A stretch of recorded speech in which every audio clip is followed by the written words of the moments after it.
Hey, this is Jessica Davis, and we are going to discuss chapter 21, which covers the immune system. Immune system is our body's protection. It is our body's way of defending our systems and keeping everything in check. We want to make sure that it's always balanced in the way it should be.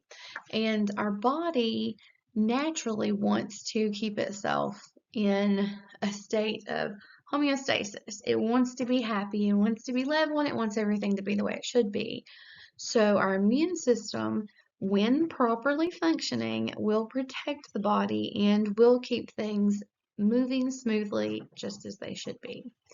Any type of outside invaders will be defended and fought off, and usually the body is successful in doing this when, like I said, our body is healthy and everything is the way it should be. So let's go ahead and look at this first slide. Okay, this first slide is going to discuss the origin, maturation, the seeding, activation, and proliferation and differentiation of the lymphoids and lymphocytes. So they're going to both develop both B and T lymphocytes, precursors. They originate in red bone marrow. So they're going to develop there, and then the precursors for lymphocytes are destined to become T cells. Those are going to migrate in the blood, and they're going to move to the thymus, and that's where they're going to mature. At that point, they're going to kind of know their role at that point for the most part. So then B cells are going to mature in the bone marrow.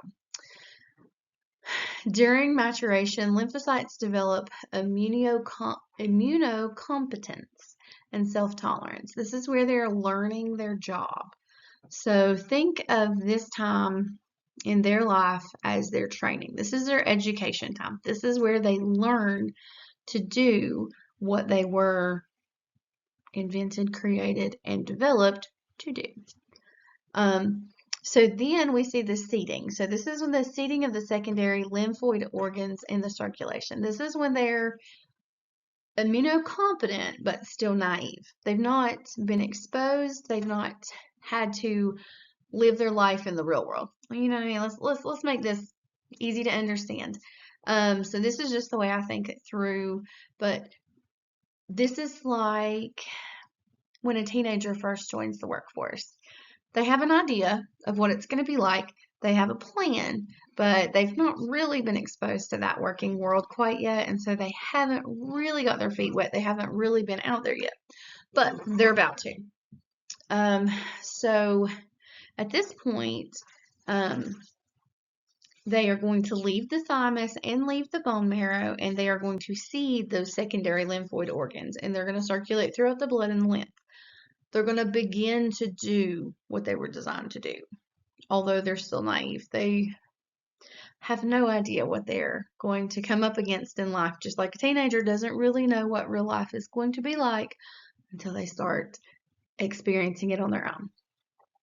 Okay, so then we're going to have encounters with antigens and activation. So then when the lymphocytes antigen receptors bind its antigens, that lymphocyte can then be activated.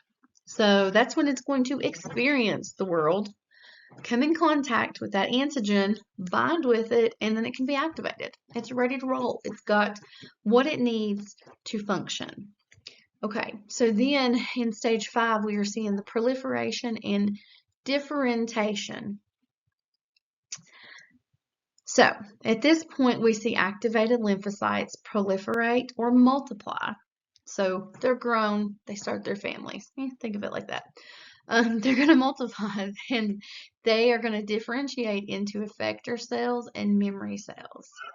Memory cells and effector T cells are going to circulate continuously in the blood and the lymph. So they're constantly doing their job. But so we see that then we're going to start the process over. That's what our body does constantly. It is constantly making the lymphocytes, and they do what they're supposed to do. They move through these different stages. and then they're able to protect and keep our immune system running properly. Okay, now we're going to talk about a couple different ways to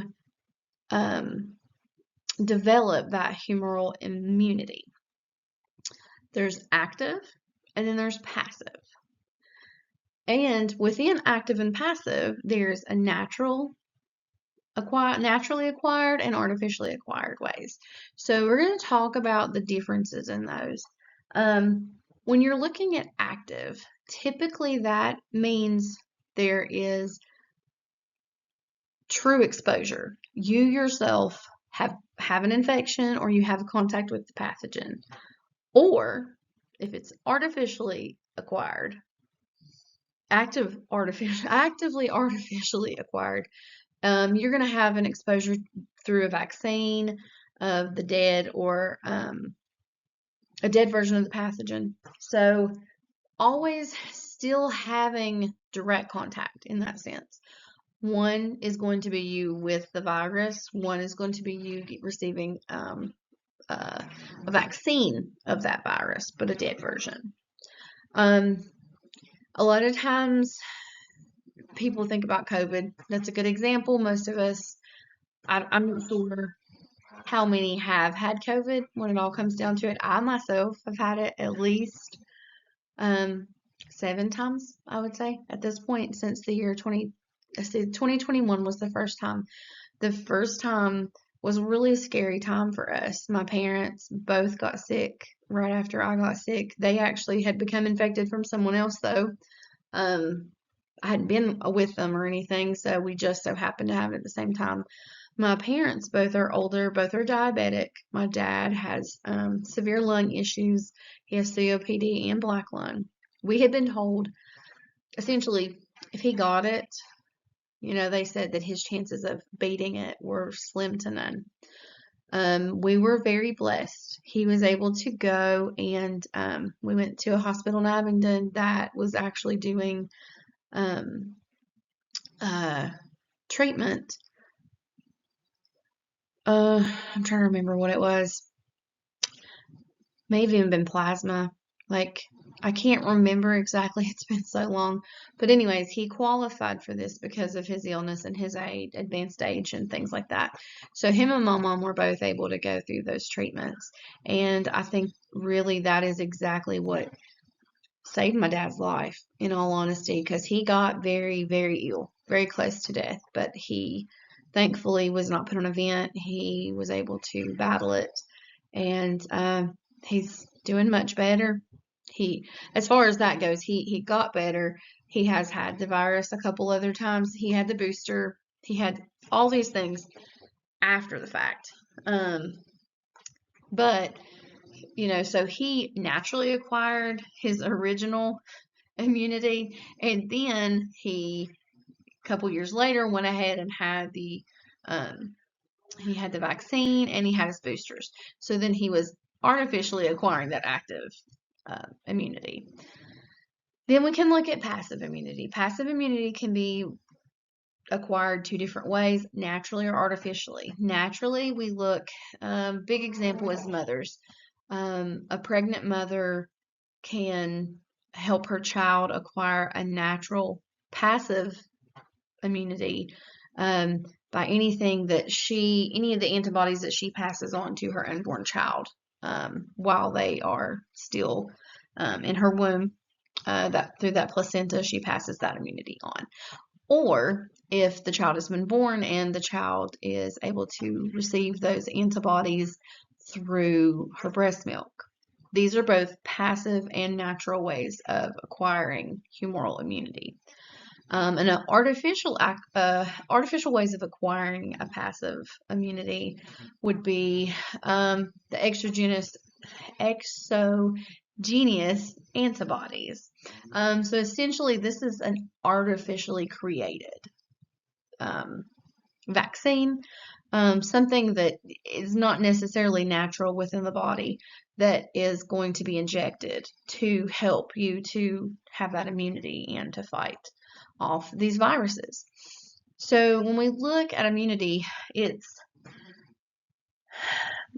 essentially, once our bodies fought it, it's better equipped and better designed to take on that invader. So each time that I've had COVID, I stated before that I've had it multiple times. That first time and the second and third, all three of those were very different, and I struggled a lot. I was really sick with those. But after that, my body bounced back, bounced back, bounced back to the point that it almost felt like the last couple of times, um, almost just like a regular cold, a severe cold, but a regular cold nonetheless. My body is figuring out what it's doing and is able to fight that. That's what we want with immunity. We want our body to be able to see these invaders, recognize them, and battle them properly so that we stay balanced. All right, thanks so much. This was just a little bit about our immune system and the great job that it does. Have a great day.